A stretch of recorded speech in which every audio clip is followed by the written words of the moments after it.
தேவன் இஸ்ரவேல் ஜனங்களுக்கு சொன்ன வார்த்தையை அவர் நிறைவேற்றுவதிலே உண்மையுள்ள தேவனாக இருந்தார். ஆனா வாக்குத்தத்தம் எல்லாமே நல்லா இருக்கும். வாக்குத்தத்தம்லாம் எப்படி இருக்கும்? நல்லா இருக்கும். பிரியாணி எல்லாம் எப்படி இருக்கும்? சூப்பரா தான் இருக்கும். அல்வானா எப்படி இருக்கும்?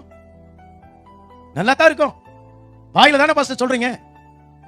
ஆளுக்கு 50-100 அல்வா கொடுத்தீங்கன்னா நல்லா இருக்கும். சாப்பிட்டுக்கிட்டே நாங்க உட்கார்ந்து செய்தியை கேட்போம். பொதுவா வந்து பாத்தீங்கன்னா நமக்கு ரொம்ப பிடிச்சது எது? புது ட்ரெஸ்னா ரொம்ப நல்லா இருக்கும். வண்டி, புது வண்டி, புதுசா ஏதாவது ஒண்ணு வருதுன்னா சொல்லுங்க. புதுசா இன்கிரிமெண்ட் போட்டா எப்படி இருக்கும்? நல்லா இருக்கும்.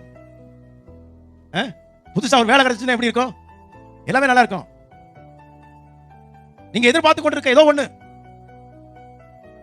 கிடைக்காமவே இருக்கிற ஒண்ணு திடீர்னு உங்களுக்கு அற்புதமா கிடைக்குது, எப்படி இருக்கும்? அதுதான் வாக்குத்தத்தம். அதுதான் வாக்குத்தத்தம். தேவன் சொன்னதை அவர் செய்ய வல்லமையுள்ள தேவனாக இருக்கிறார். வல்லமையுள்ள தேவனாக இருக்கிறார். அவர் சொன்னதை மாற்றுகிறவர் அல்ல. அவர் சொன்னதை மறந்து போய் விடுகிறவர் அல்ல. நாம ஞாபகப்படுத்த வேண்டிய அவசியம் இல்ல. அவர் சொன்னார்னா நிச்சயமா செய்வார். எப்படிங்க? எத்தனை நம்புறீங்க? இஸ்ரேல் ஜனங்களுக்கு சொன்னார். தப்பு, இஸ்ரேல் ஜனங்களுக்கு சொல்லல. யாருக்கு சொன்னா தெரியுமா? சொல்லுங்க பார்க்கலாம்.